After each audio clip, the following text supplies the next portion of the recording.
Hey, sports card fans, it's John, Wade Boggs fan. Hope you're all doing well. I do have some cards to show off in this video, but before I do, I just wanted to talk about something that's been on my mind lately. It just seems that I have fallen into a bit of a rut when it comes to my vintage baseball card collecting. I don't want to say I'm burnt out. I know there's been some others lately that have expressed that they're either burnt out on doing YouTube videos. I'm not. I still love doing videos, or burnt out with their collecting. I don't feel burnt out. It's just that I've lost my focus since the National. Since then, I've only picked up 6 vintage cards, and they really haven't been anything major. The most I spent on the one was the 78 Topps Jim Cott to complete that Hall of Fame run. And the only reason why I spent that much is because there weren't that many graded, so I had to pay for it when one came up. Other than that, it's been maybe a $30, $40 purchase, nothing to break the bank. Now, to be fair, I did buy some pretty nice vintage cards at the National, and the wife and I have had some expenses still with the new house. And of course, we have the holidays coming up, so I have to save up for that.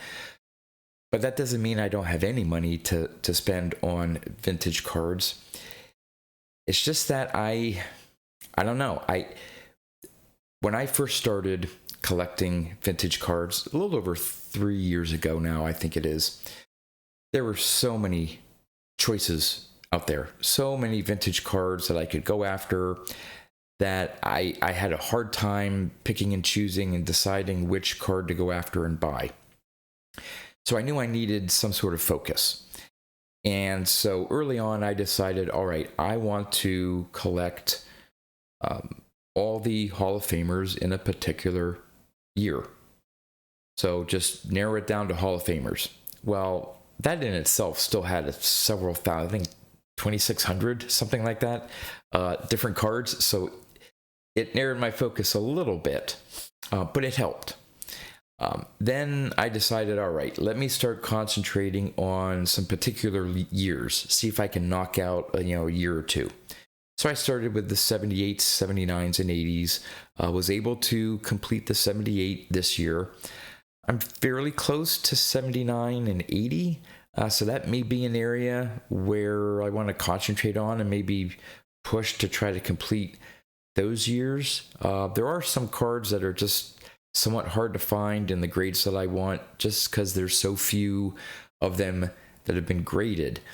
So either drop down a grade or so to find one, or just bite the bullet and pay $25, $30 for a card in the grade that I want on a low-level Hall of Famer. So that's sort of holding me back there. I could do some player runs. There are a couple players that I've thought about trying to complete their player run. Jim Palmer, Harmon Killebrew, Warren Spahn. That may take a little bit more effort. Still missing his 50 Bowman and some of the other earlier Topps cards. And some of his later cards in the late 50s to early 60s, I'm not sure if they're in the high number series, but they get to be pretty pricey.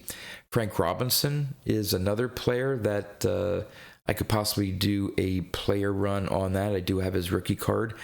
Willie McCovey has intrigued me. I am missing his rookie card. So that would, to complete that would involve picking up one of the cards. I think that one's on my 100 cards for $100,000 list. Thurman Munson, I have his rookie card in 71, his 2 biggest cards, and he doesn't have a whole lot of cards in his player run, so that may be an area where I go after.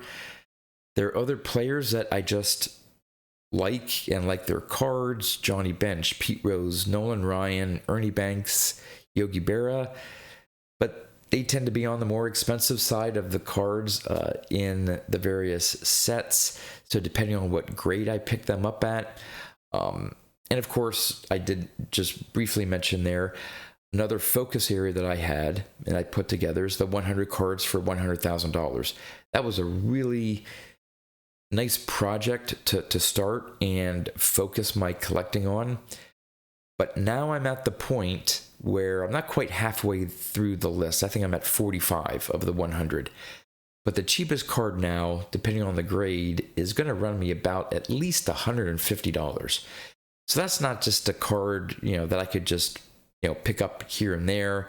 There has to be some concerted effort, budget-wise, to be able to go after a card now on that list.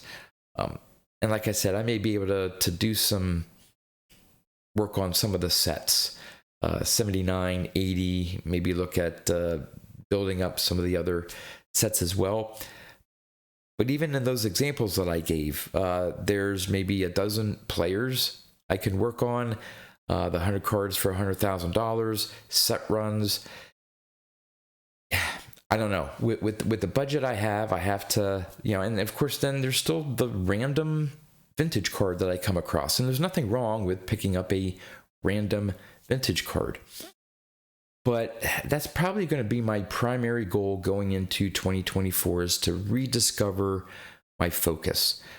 Maybe not create a new project to work on. I think some of these options here are enough going into 2024.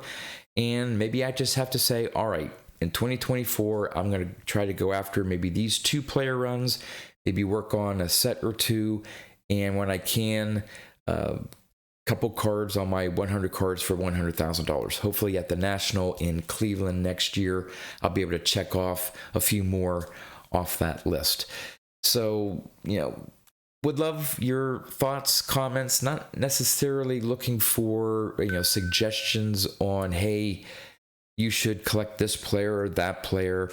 Although I would love any advice, insight, thoughts that you could give me as I struggle temporarily through this lack of focus. Maybe let me know if you encountered the same thing during your history of collecting, maybe how you got through it would be very helpful. I know I'll get through it. Like I said, I don't want to stop collecting cards. I don't want to stop doing YouTube videos, which is a separate subject, but I still want to collect. I still want to buy vintage cards. But I just, paused and thought, geez, the National is all the way at the end of July, and I've only bought 6 vintage cards. Now I can see if they were, $200, $300 cards, saving up some money, buying a big card, saving up some money, big card, and so on. But I do have some money to spend on cards. Maybe not a whole lot, but there are cards out there that I can find on some of these lists that I can just chip away at. But for whatever reason, just haven't been able to pull the trigger. So again, thanks for listening to me sort of rant and get just my thoughts here out on video. Really appreciate it. As I said, I do have some cards to show off, so I'm going to turn the camera around and let's go check them out. All right, I'm going to start off with I believe it was meant to be a Christmas present from one of the fellow founding members of the Boggs Trust, Nate. Now, he watched the Two Guys, One Hobby, the latest video with Don's Field of Dreams and myself, when we had Brandon's baseball cards on, and he was talking about unopened material. Now, one of Nate's little niches of his Boggs collection is he collects some unopened stuff, cello packs, rack packs, things like that. I think he has a few of Boggs's 83 Topps rookie card in unopened rack packs. And he reached out to me after watching the video, and he had some of the hard plastic cases, sort of like a top loader for unopened rack packs, and wanted to know if I had any, because most of the ones I showed off on that video were loose. And I said, no, I don't have any of those hard, plastic sort of top loaders. And he says, hey, I have some extra. Would love to send them to you. I'm like, hey, great. And he said, is there a Boggs, rack pack that you'd like to have in your collection? He said, beyond the 83 Topps rookie card. And I said, if you happen to have one of my favorite Boggs Topps card, I would be interested. And he actually did send me one. So Nate, thank you so much. He sent me an unopened 1984 Topps rack pack with the Wade Boggs showing on front. This is my favorite, all-time favorite Topps card of Wade Boggs. I have over 1,000 of his individual cards. This is the first one that I have in anything that is unopened. Someday I'd like to get a solo pack with Boggs on the front. But yeah, really cool. This is, other than the one that Brandon gave me, the 84 Fleer. This is my oldest rack pack here, along with that 84 Fleer. This 84 Topps unopened rack pack. So you have the Gary Carter glossy all-star there. And on the back, showing is Jamie Quirk, Jerry Dubinsky, and Roy Smalley. So again, Nate, thank you so much. This is going to be a highlight of my Boggs collection. I'll have to just find a way to display it here. Definitely will have a prominent display area when I finish my basement. So there is that. Hopefully there's no glare there. There we go. Okay. In addition to this rack pack, I did pick up some more Boggs cards. Now, I'm quickly approaching a major milestone in my Boggs collection. I won't say what it is yet. I think I'm about 5 cards away. So I'm trying to make a last minute year-end push in picking up some Boggs cards to see if I can reach that milestone by the end of the year. And I think I'll be able to. But I have here 7 cards that I recently picked up. Again, this is bottom feeding stuff. These are maybe, some of them are serial numbered, but they're just a lot of different parallels and stuff. We're talking, $2, $3, $4 cards, maybe $5 if there's some shipping involved and things like that. Some of these I think were 99 cents or even free shipping. The first one, actually these first these first 4 are from 2022 Topps Chrome Platinum Anniversary, and this is the Prism Parallel. If I can get that to focus, there we go. The Prism Parallel. And that one is not serial numbered. So there's the regular back.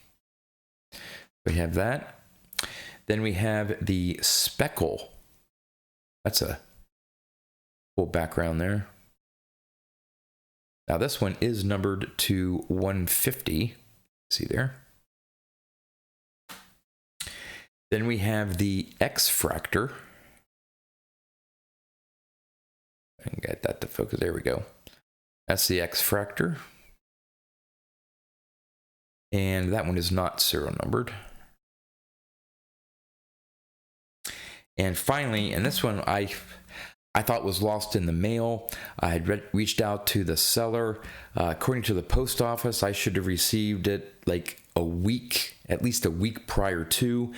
Didn't show up. Was going to work through the seller to do a refund. And then just after that, it came in the mail the next day. Quickly informed the seller. He was happy that I finally got it. It's the Yellow Ray Wave.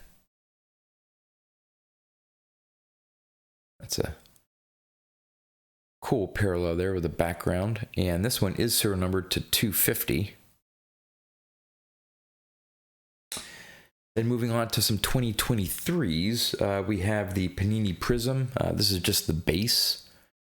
In fact, I had shown off I think it was the silver Prism, the basic sort of refractor version of this. And out of the whole group of cards that I showed up, or that I showed off and purchased, one of them was to be the base. But the seller, rather than sending me the base, sent me one of the refractor versions by accident. It was no big deal. It was fine. I had 2 of them.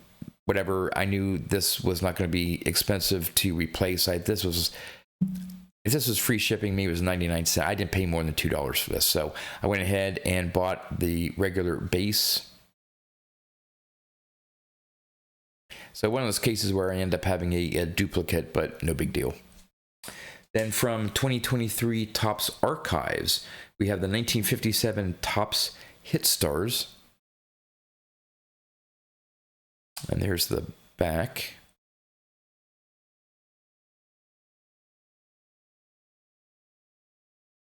And finally, the 1989 Topps Double Headers. So Boggs is featured on the back of the card. And on the front is Rafael Devers. Of course, there's some parallels to, I think, the 57 there. Definitely the double headers here. And I went after, I think, the green out of 99 or 199. I don't know, but I got outbid and stuff like that. So some of these, even the parallels, even out of 99 or 199, some of them get to be up to $8-9 with shipping.